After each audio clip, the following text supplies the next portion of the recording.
G'day guys and girls, welcome back to SideQuest Gaming, where we take a look at both old games and new to try and uncover some of those little hidden gems you might want to give a crack and try out for yourself. Today we're doing our weekly wrap-up where we skim over some of those games that we've looked at throughout the week, and the links to my first impression videos will be below. Let's dive in. Last Train Home. Last Train Home is a survival strategy game set after World War I. You lead a group of stranded Czech soldiers across Siberia during the Russian Civil War, trying to make it back home by a train. Gameplay mixes real-time squad tactics with resource management. You'll manage supplies, upgrade the train, and lead your men in tense battles. Every decision, from who to send into combat to how much food to ration, can make or break your journey. Visually, it's grounded and gritty with snowy landscapes, war-torn villages, and a cinematic presentation.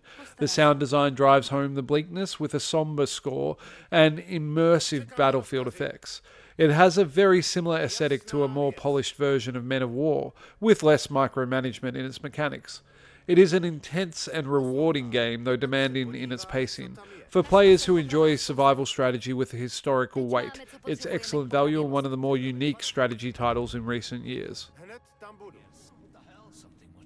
Metro 2033. Metro 2033 is a story-driven first-person shooter set in post-apocalyptic Moscow. After nuclear war, humanity survives in the city's metro tunnels, where radiation and mutated creatures haunt every corner. Gameplay blends stealth, survival horror, and tactical gunplay. Ammunition doubles as currency, so every bullet you fire feels like a meaningful choice. Filters for your gas mask and limited resources create a constant sense of tension. Visually, the game captures oppressive darkness with flickering lights, damp tunnels, and brief, breathtaking glimpses of the ruined surface. The feeling of a lived-in apocalypse is real in this game. Sound design is just as strong. Eerie echoes, distant growls, and atmospheric Russian voice acting all adds to the immersion. Metro 2033 is gripping, atmospheric, and is a standout survival shooter. Definitely worth your time if you're looking for a grim-feeling post-apocalyptic experience. Rebel Cops. Rebel Cops is a turn-based tactics spin-off of the This Is Police series. Instead of managing a precinct, you lead a ragtag band of officers fighting corruption after their city falls under mob control. The gameplay leans heavily into XCOM-style tactical missions. You move your units around grid-based maps, arrest suspects, scavenge for supplies, and try to survive with limited resources. Stealth is often rewarded and essential really in this game, and mistakes can be brutally punished.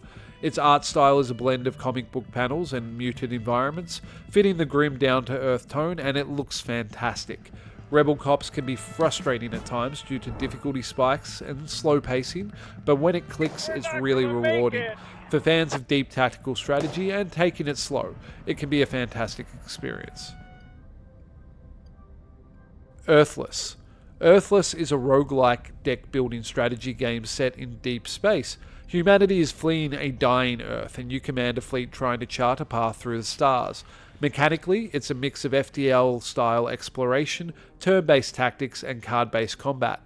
Each encounter forces you to play cards that dictate attacks, maneuvers, and special abilities. Every run offers new upgrades and decisions that shape your fleet's survival. Visually, the game uses bold, comic-inspired sci-fi art with glowing nebula and sleek starship designs. The overworld map is beautiful with its parallax effects. EARTHLESS is challenging but highly replayable thanks to its roguelike structure. For fans of tactical deck builders, it's excellent replay value. Empires of the Undergrowth. Empires of the Undergrowth is a real-time strategy game where you command an ant colony.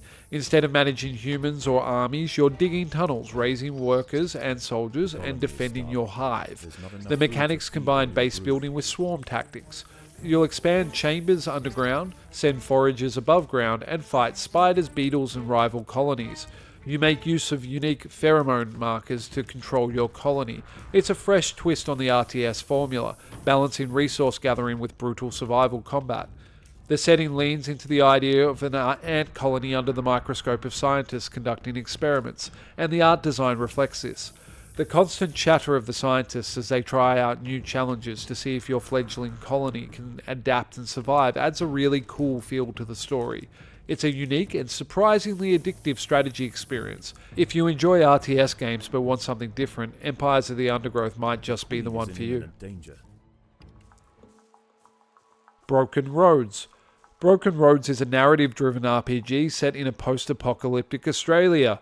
Go the Aussies! Inspired by Fallout and classic RPGs, it blends exploration, turn-based combat, and heavy dialogue choices. The mechanics include branching dialogue trees, a morality system called the Moral Compass, and tactical grid-based battles. Choices affect your party and the world, making role-playing central to the experience. The art style stands out with its painted style and sunburnt depiction of the Australian outback, dusty towns, rusted vehicles, and crumbling ruins. The soundscape is atmospheric, mixing a moody score with grounded environmental audio. Broken Roads leans heavily into the Aussie aesthetic and really provides a unique and rich setting for the apocalypse. Furthermore, the developers have been really responsive to feedback from the community, and the game has undergone a wide range of tweaks and changes since its days in early access. Broken Roads shines if you enjoy role-playing and decision-making. It's slower paced, but narratively rich. For CRPG fans, it offers strong value, especially if you want something in a distinct setting and can deal with a little bit of jank. Anyway, that's been SideQuest Gaming. This has been the weekly wrap-up. If you're interested in any of the games I just looked at, the links to my first impressions will be below.